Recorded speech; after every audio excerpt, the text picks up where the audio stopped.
Welcome to the next lecture of health and disease.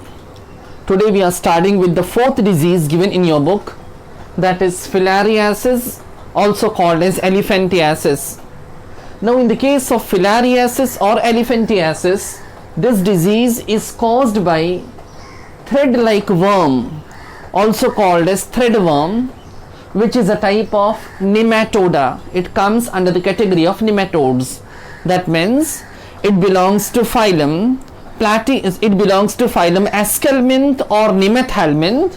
It is a very small microscopic worm which may be present in our body, or it may be present in other body fluids. It may be present in the blood, it may be present in other body fluid, it may be present in lymphatic vessels or lymphatic nodes and several other parts of the body. So this is a type of endoparasite, you can say. This endoparasite resides in the human body and responsible for creating lot of problems. It is a type of endemic disease, means it is confined to some particular part of the India, particular part of the world, not uniformly distributed or uniformly spread in the whole world. Okay, caused by thread-like worm, which is a type of nematode. It is an infectious disease, transmit from one person to other person. एक individual से दूसरे individual में disease spread होती है और हो सकती है, right. It is caused by a mosquito bite. Female Culex mosquito is acting like a vector. Female Culex mosquito is responsible for spreading the disease from one individual to other individual. In other words, you can say female Culex mosquito की एक type है Culex. तो Culex mosquito is acting like a vector, और उस ये जो worm है thread like worm, thread worm nematode है, इसको अपनी लाइफ साइकिल कंप्लीट करने के लिए ह्यूमन की बॉडी और मॉस्किटो दैट इज क्यूलेक्स की बॉडी, इन दोनों की बॉडी से पास होना पड़ता है, तब इसकी लाइफ साइकिल कंप्लीट होती है. Now filariasis are further classified into three categories as given in your book. The first part is lymphatic filariasis, where the filariasis, that is filarial worm, affects the lymphatic system of the body, targets the lymphatic system of the body, called as lymphatic filariasis. Subcutaneous filariasis. Subcutaneous filariasis means it resides or it affects the subcutaneous tissue. The tissue present just below the skin is called as subcutaneous tissue. तो वहां पर ये problem करते हैं, वहां पर develop होते हैं. इसका एग्जाम्पल दिया है Loa loa and Mansonella species. The third one is serous, that is abdominal cavity filariasis.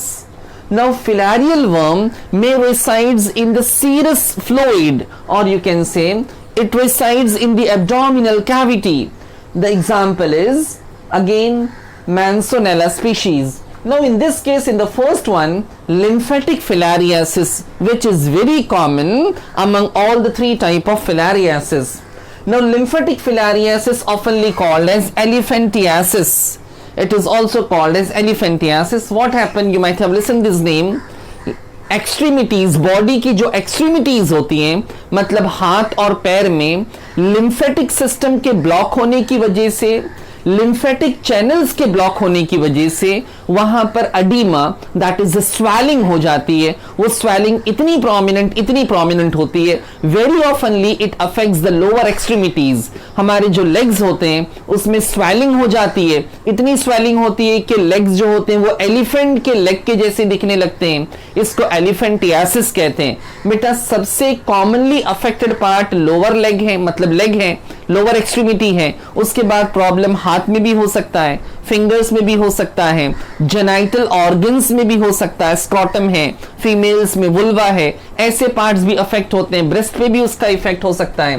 तो lymphatic filariasis is responsible for causing elephantiasis, also called as elephantiasis. Now this lymphatic filariasis is caused by three different parasite. ये तीनों के तीनों nematodes हैं, मतलब उनके तीन अलग अलग ब्रीड्स हैं, तीन अलग अलग स्पीशीज हैं. ये एलिफेंटियासिस कॉज करने के लिए रिस्पॉन्सिबल हैं.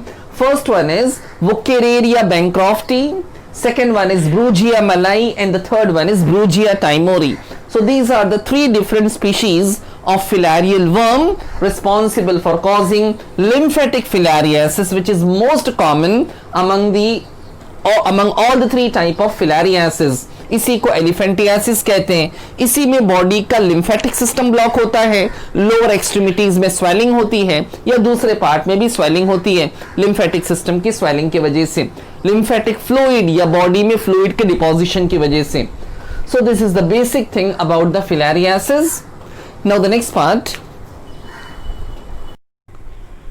So in the disease filariasis, also called as elephantiasis, the next side heading we are starting, that is sign and symptoms. तो sign and symptoms of elephantiasis or filariasis में few points are given in your textbook. The first one is edema with thickening of skin and underlying tissue. Edema is a type of swelling. Body के parts में fluid के deposition के वजह से swelling हो जाती, सूजन आ जाती है, called as edema. With thickening of skin, skin thick हो जाती है, थोड़ी रफ हो जाती है, और स्किन के नीचे का जो टिश्यू है, अंडरलाइंग टिश्यू, जो स्किन के नीचे का टिश्यू है, उसमें थिकनिंग होती है. तो बॉडी में जब एडिमा और स्किन की थिकनिंग होती है तो somewhat it looks like this. It is the edema with the thickening of skin and underlying tissue, the tissue present beneath the skin. Second point is Wuchereria bancrofti affects the leg. As we know, just now we have studied, Wuchereria bancrofti is one of the filarial worm responsible for causing lymphatic filariasis. तो Wuchereria bancrofti mainly it affects the legs. Legs में problem create करता है. Legs के साथ साथ कभी कभी अपर extremity that is arm में, हैंड्स में प्रॉब्लम क्रिएट करता है. कभी कभी तो वो हैंड की फिंगर्स में ट्रेमेंडस स्वेलिंग क्रिएट कर देता है. इवन फीमेल्स में ब्रेस्ट में प्रॉब्लम हो सकता है, ब्रेस्ट में स्वेलिंग हो सकती है, और मेल्स में स्क्रॉटम की एक्सेसिव स्वेलिंग होती है, जहाँ पर हाइड्रोसील या टेस्टिस में स्वेलिंग या स्क्रॉटम में फ्लूइड का deposition, this all problems occurs in different individual.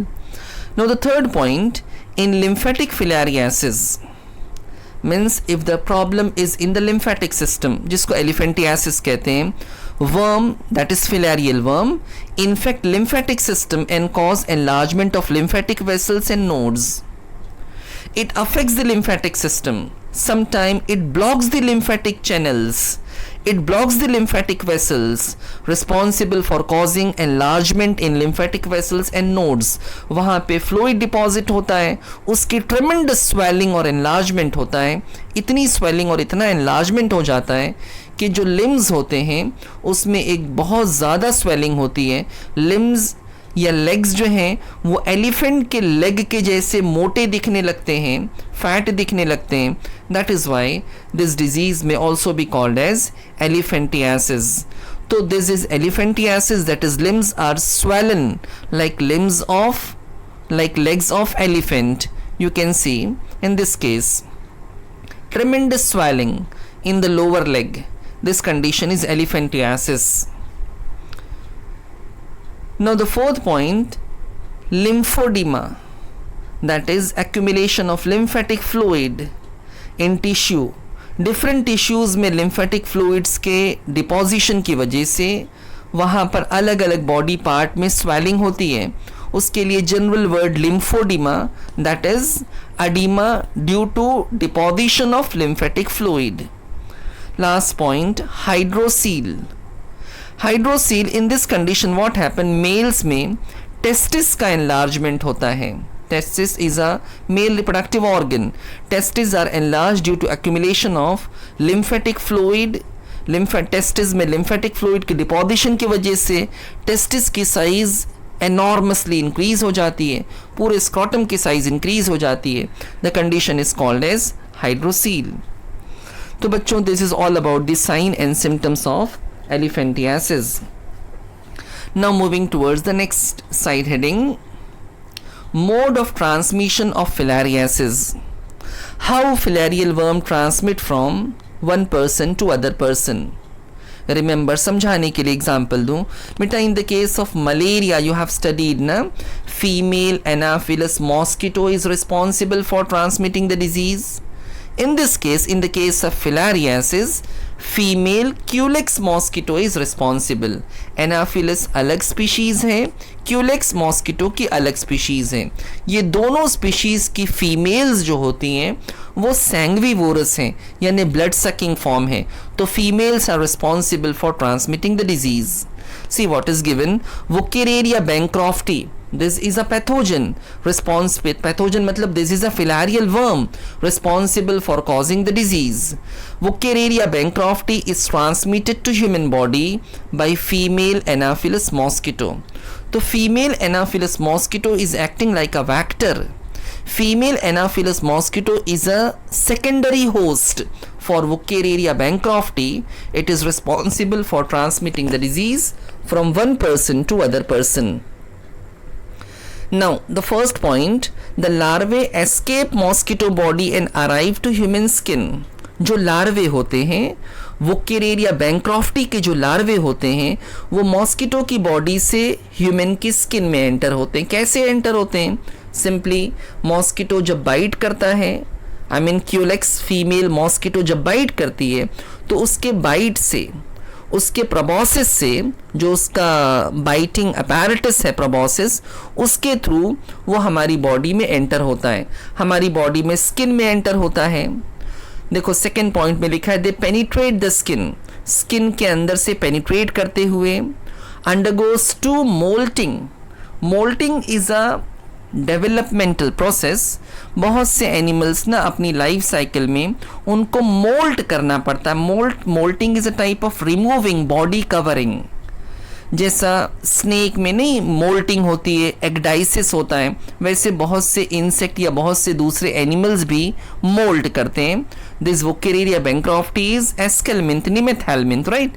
तो ये इसकी बॉडी के ऊपर से कवरिंग, मतलब it is a type of developmental stage.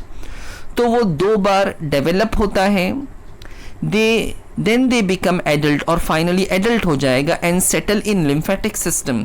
Adult होने के बाद वो हमारी बॉडी के लिम्फेटिक सिस्टम में, बेटा लिम्फेटिक सिस्टम आपने सर्कुलेशन वाले चैप्टर में पढ़ा था कि blood vascular system and lymphatic system, तो वो हमारे लिम्फेटिक सिस्टम जिसमें लिम्फ नाम की फ्लूइड होती है वहाँ पर सेटल हो जाएगा. Incubation period can be as long as 8 to 16 month. This is too long incubation period oftenly called as window period. एक बार पैथोजन हमारी बॉडी में एंटर हुआ, एंटर होने से लेके सिम्टम्स के डेवलप होने तक, मतलब डिजीज के होने तक का जो गैप होता है, that is called as incubation period. यानी प्रॉब्लम आपको अगर आज हुआ है, इसका मतलब 8 to 16 मंथ पहले किसी को मॉस्किटो ने बाइट किया था, तब जाके आज प्रॉब्लम हुआ है. तो this incubation period is very long. 8 to 16 month के बाद प्रॉब्लम डेवलप होना स्टार्ट होता है. So this is a mode of transmission. Now related to the mode of transmission, life cycle is also given in your book. This diagram is given in your text book, but the explanation is not given. So I am going to explain this life cycle in short, in brief. बच्चों, in this life cycle you can C two cyclic representation is given, one on the right side with blue line.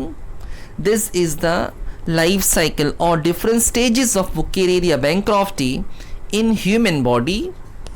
On the left side with the red arrows, this is the different stages of Wuchereria bancrofti in the mosquito body.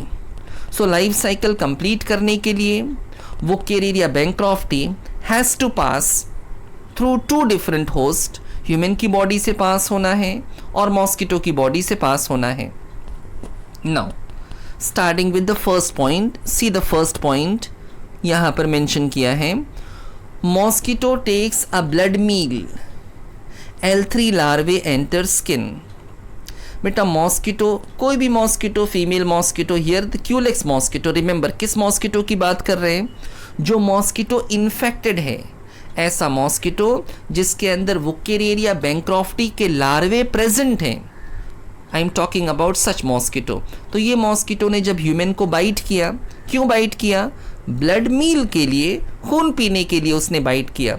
तो mosquito की body में वो केरेरिया bancrofti का larva present था। L3 is a third larval stage. उसके लार्वे के अलग अलग स्टेजेस होते हैं, तो थर्ड लार्वल स्टेज उसकी बॉडी में प्रेजेंट था, मॉस्किटो की बॉडी में। जब मॉस्किटो ने ह्यूमन को बाइट किया तो वो थर्ड लार्वल स्टेज ह्यूमन की स्किन में एंटर हो गया। अब ह्यूमन की स्किन में एंटर होने के बाद ह्यूमन के स्किन की lower layer called as dermis, वो डर्मिस में may be up to 1 year, 1 साल तक डर्मिस में पड़ा रहेगा और डेवलप होता रहेगा। 1 साल डेवलप होते होते अब वो एडल्ट हो जाएगा। तो वो हमारी डर्मिस में एडल्ट हो जाता है। You can see point number 2 में एडल्ट इज शोन, मेल और फीमेल दोनों का डायग्राम बना है। ये एडल्ट स्किन से माइग्रेट होके लिम्फेटिक सिस्टम में एंटर होते हैं।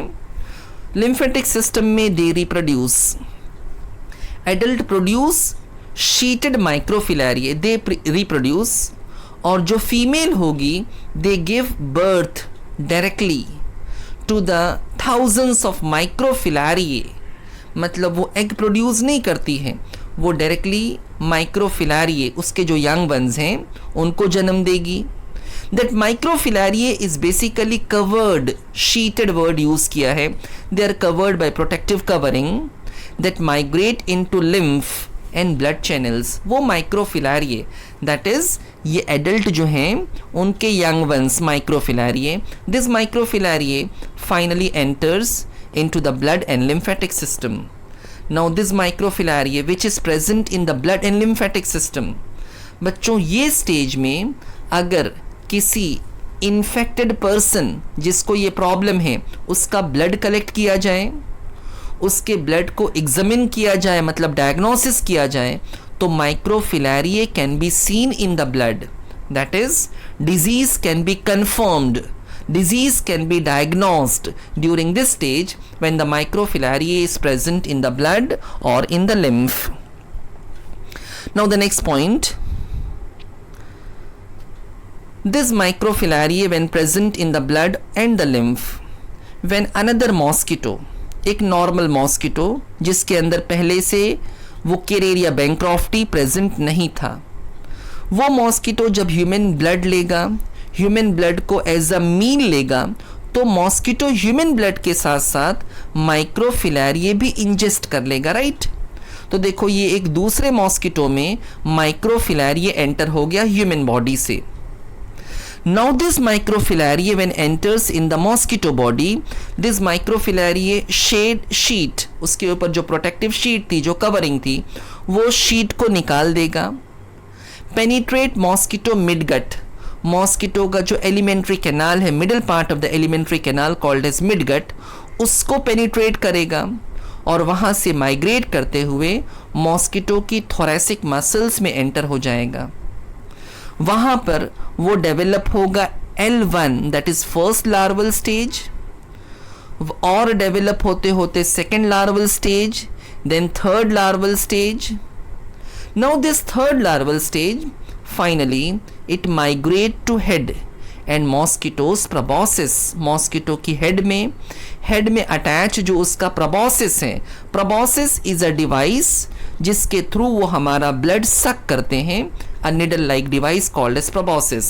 अब वो proboscis के थ्रू अब इस मॉस्किटो में माइक्रोफिलारिया प्रेजेंट हैं। ये इन्फेक्टेड मॉस्किटो जब वापस से किसी नॉर्मल हेल्दी ह्यूमन को बाइट करेगा तो उसके अंदर माइक्रोफिलारिया ट्रांसमिट कर देगा।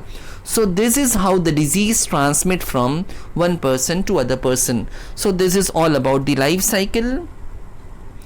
The next side heading given in your book is diagnosis and treatment of filariasis.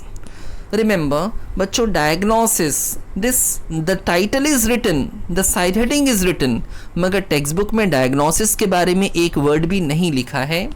तो डायग्नोसिस के बारे में 3 लाइन जो यहाँ पर मैंने लिखा है वो आपको एक्सप्लेन कर दूँ। Diagnosis, how the disease is diagnosed, कैसे पता किया जाता है कि individual is suffering from filariasis, कैसे कंफर्म करें कि उसकी बॉडी में फिलारियल वर्म है। The standard method of diagnosis, active infection, diagnosing active infection is the identification of microfilariae in the blood smear by microscopic examination. अगर कोई infected person है, listen यहाँ पर आपने देखा था इन्फेक्टेड पर्सन है तो उसकी ब्लड में, उसकी बॉडी में ये माइक्रोफिलारिया प्रेजेंट होगा, राइट। पॉइंट नंबर 3 में जो माइक्रोफिलारिया है वो उसके ब्लड में प्रेजेंट होगा। तो उसकी बॉडी से अगर हम ब्लड कलेक्ट करें, उस ब्लड सैंपल से अगर हम स्लाइड बनाएं, स्मेयर बनाएं और उसको प्रॉपरली स्टेन करें और माइक्रोस्कोप में ऑब्जर्व करें, तो बेटा in the microscope along with the blood cells, blood cell के बाहर हमको माइक्रोफिलारिया दिखाई देंगे। तो ब्लड स्मेयर में माइक्रोफिलारिया का दिखना is the confirmation that the filarial worm is present, is the confirmation of filariasis when we observe it under the microscope. इस तरह का वो नज़र आएगा। देखो आजू बाजू में ब्लड सेल्स हैं और बीच में वो माइक्रोफिलारिया है जो डार्क ब्लू कलर से स्टेन हुआ है, right. Now the microfilaria that cause lymphatic filariasis, वो माइक्रोफिलारिया जो लिम्फेटिक फिलारियासिस मतलब एलिफेंटियासिस के लिए रिस्पॉन्सिबल हैं, circulates in the blood at night called nocturnal periodicity. Now अब इसको 2 मिनट में मैं एक्सप्लेन करता हूँ।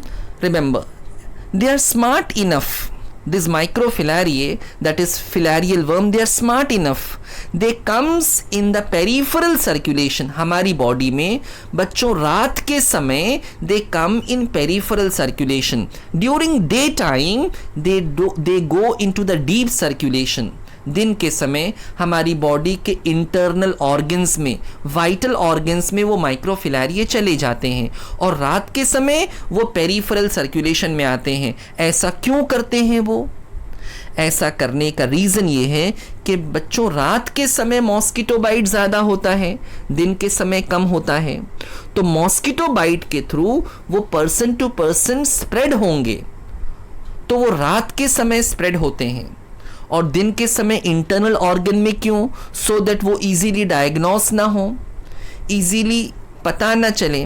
तो अगर कोई इंडिविजुअल दिन के टाइम पे डायग्नोस्टिक सेंटर में जाकर ये टेस्ट करवाएगा तो वो इंडिविजुअल नेगेटिव आएगा। क्यों? Because pathogen is residing in the deep internal organs.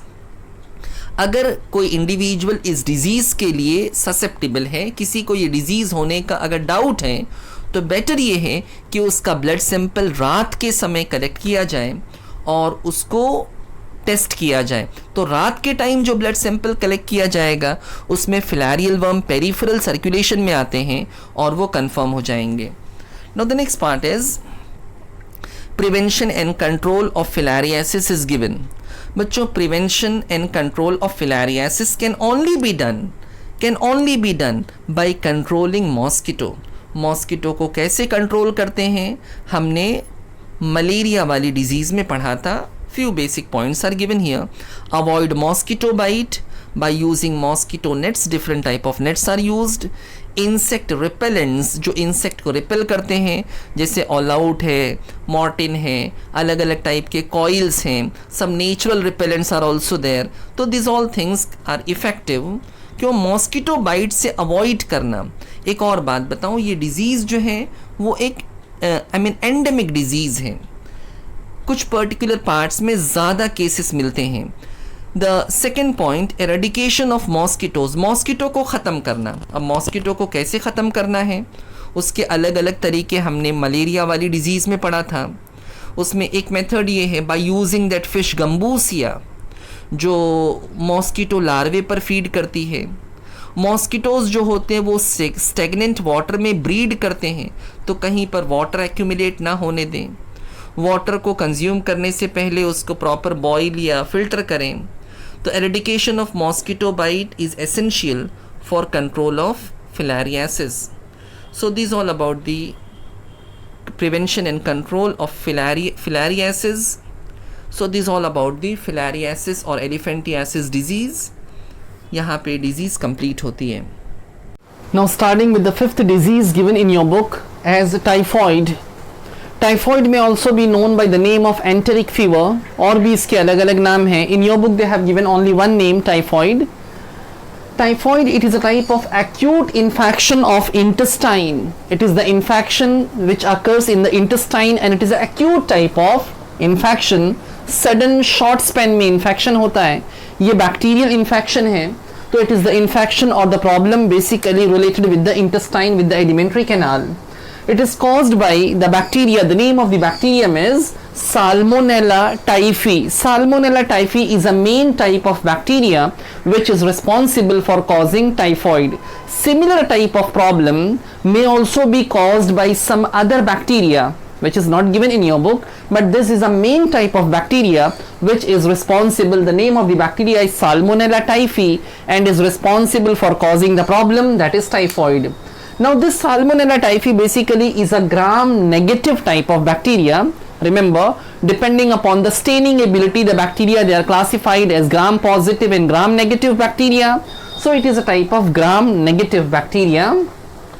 This bacteria found in the intestinal lumen. It is found in the intestinal lumen. Intestine के अंदर जो space है जहाँ से food pass होता है, that is intestinal lumen, found in intestinal lumen of infected person. जो infected individual है उसके intestine के lumen में ये bacteria present होगा. Now in this bacteria, this is the diagram. This is the diagram of Salmonella typhi. The same diagram is given in your textbook. Now इसकी body जो capsule shape body होती है, देखो बेटा इसकी बॉडी पे दो मेन एंटीजन हैं, एक एंटीजन O और एक antigen H.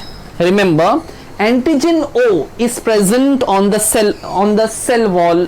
It is called as cell wall antigen. That is this antigen present on the body wall. It is a somatic antigen. Somatic, that is body की जो antigen है वो cell wall पे जो antigen present है, that is O antigen. And these all are the flagella.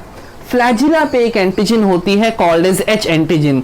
So this bacteria, that is Salmonella typhi, basically having two main types of antigen, that is antigen O present on the body wall and antigen H present on the flagella. See what is written here, pathogenicity. Pathogenicity, that is ability to harm the human. हमारी body में जो problem होता है bacteria से वो basically antigen की वजह से होता है. Pathogenicity is due to pathogenicity of bacteria. This bacteria is pathogenic to human. You have listened about the typhoid fever. You have listened about the typhoid. It is a common type of disease which can be seen. Now pathogenicity is due to presence of O antigen.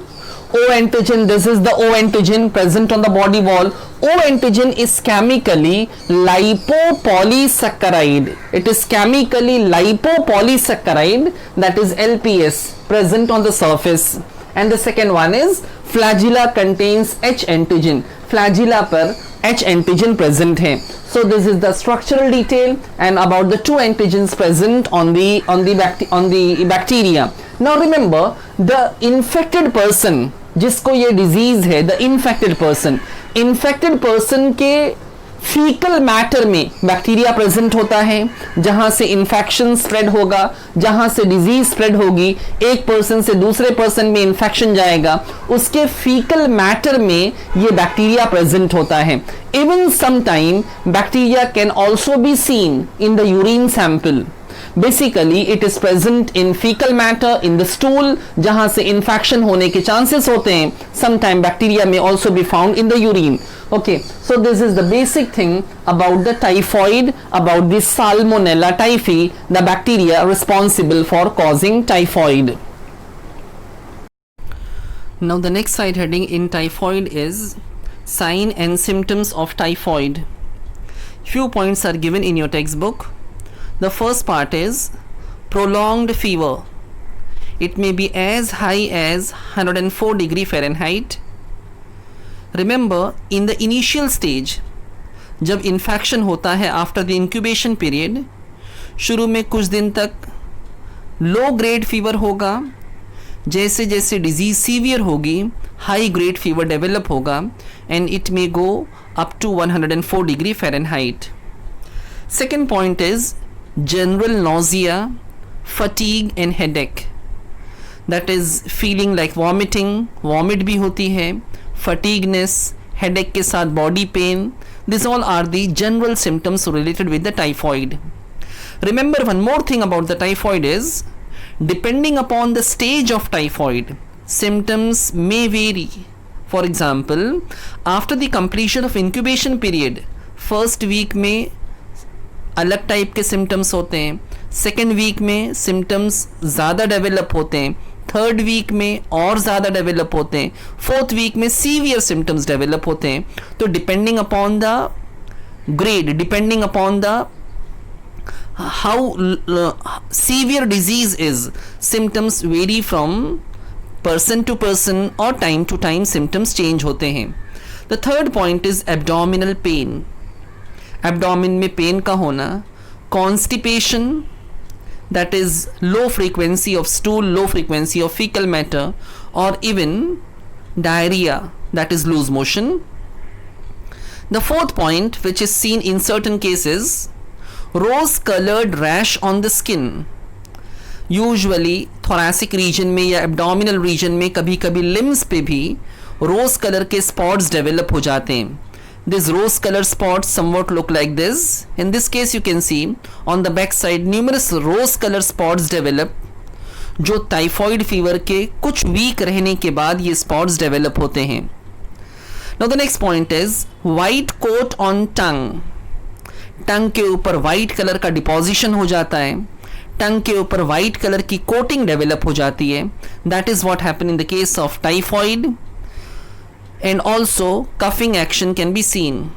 Anorexia, loss of appetite, भूख नहीं लगेगी, खाने को दिल नहीं करेगा. That is the problem, that is a symptom.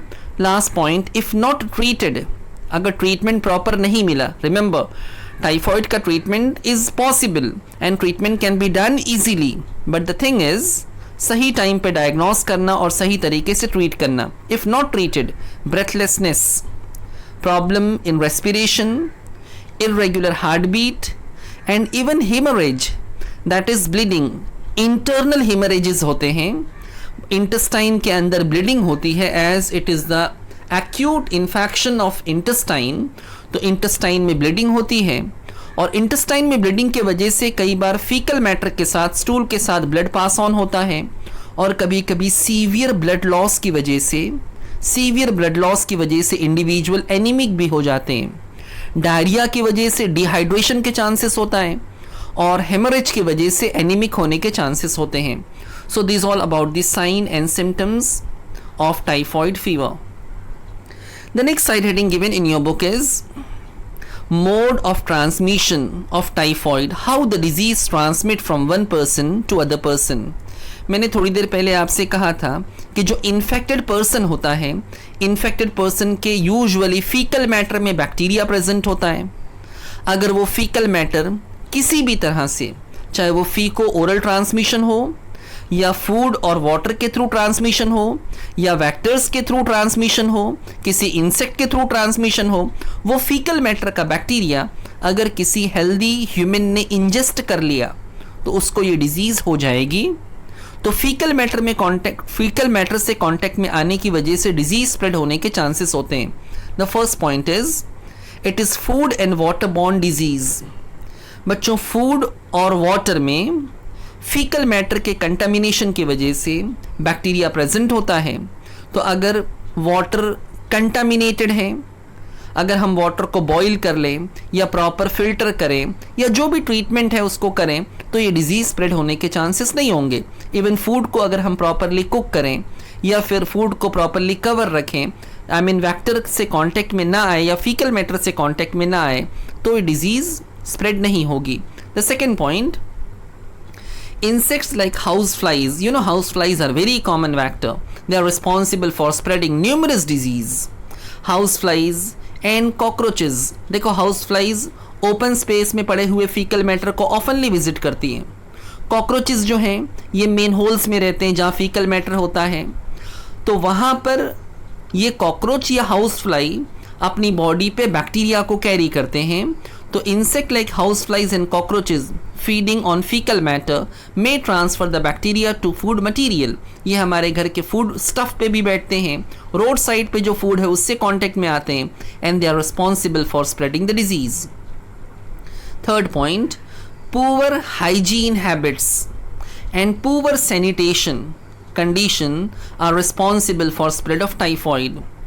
If we maintain the hygienic condition, obviously disease spread नहीं होगी, but poor hygiene habit, आप अपने हाथ को प्रॉपरली वॉश नहीं करते हैं, फीकल मैटर से कांटेक्ट में आने के बाद, स्टूल पास ऑन करने के बाद या डायपर हैंडल करने के बाद, if we wash our hand properly तो पैथोजेंस निकल जाएंगे, otherwise there is a chance of transmitting the disease. Poor sanitation condition जैसे improper disposal of faecal matter है या फीकल मैटर को ओपन स्पेस में डिफिकेशन करना, so this all thing might be the reason for transmitting the disease, are responsible for spread of typhoid. तो if we maintain hygienic condition, if we maintain the proper habit, तो disease transmit नहीं होगी. The next point given in your book is diagnosis and treatment of typhoid. Remember, for diagnosis, a very common test, Vidal test, a very simple and common test, Vidal test is done. Vidal test is a type of serological test based on antigen antibody complex formation.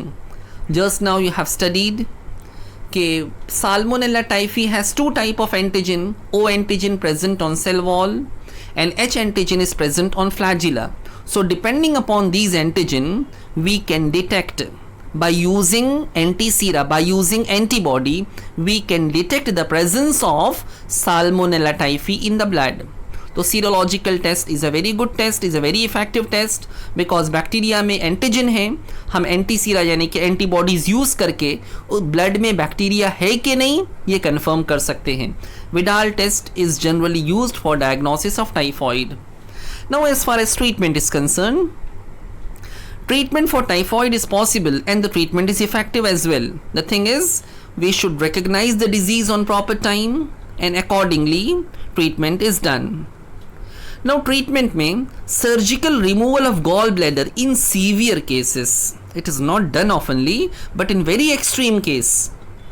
In very extreme case कभी कभी ऐसा होता है कि gallbladder को remove करने की ज़रूरत पड़ जाती है. Gallbladder, you know, which is a gland-like structure which is attached to the liver, responsible for storing the bile. The second point is antibiotics like chloromycetin is helpful in treatment. This chloromycetin antibiotic is very effective and is responsible for killing the bacteria, killing the Salmonella typhi. Remember one more thing, मैंने आपसे कहा था कि disease जितना severe होती है उसके हिसाब से सिम्टम्स चेंज होते हैं. तो बच्चों, पेशेंट किस स्टेज में है उसके हिसाब से ट्रीटमेंट करना ज़रूरी है. अगर पेशेंट को सेकेंड और थर्ड वीक में है, उसको डायरिया हो गया है तो उसका ट्रीटमेंट करना है. पेशेंट मतलब उसको रिहाइड्रेट करना है, उसको सलाइन ड्रिप्स देने होंगे. अगर पेशेंट एनीमिक हो गया है क्योंकि इसमें इंटरनल हिमरेजेस के चांसेस होते हैं तो इवन ब्लड ट्रांसफ्यूजन की ज़रूरत पड़ सकती है. सो डिपेंड करता है कि पेशेंट कौन से स्टेज में है, उसमें कैसे सिम्टम्स हैं, accordingly treatment is done. Okay, by the way antibiotic is effective in all the stage because bacteria को किल करना ज़रूरी है. And the last point is prevention. As far as prevention is concern, prevention में सबसे basic prevention क्या है कि वो means we have to maintain hygienic condition.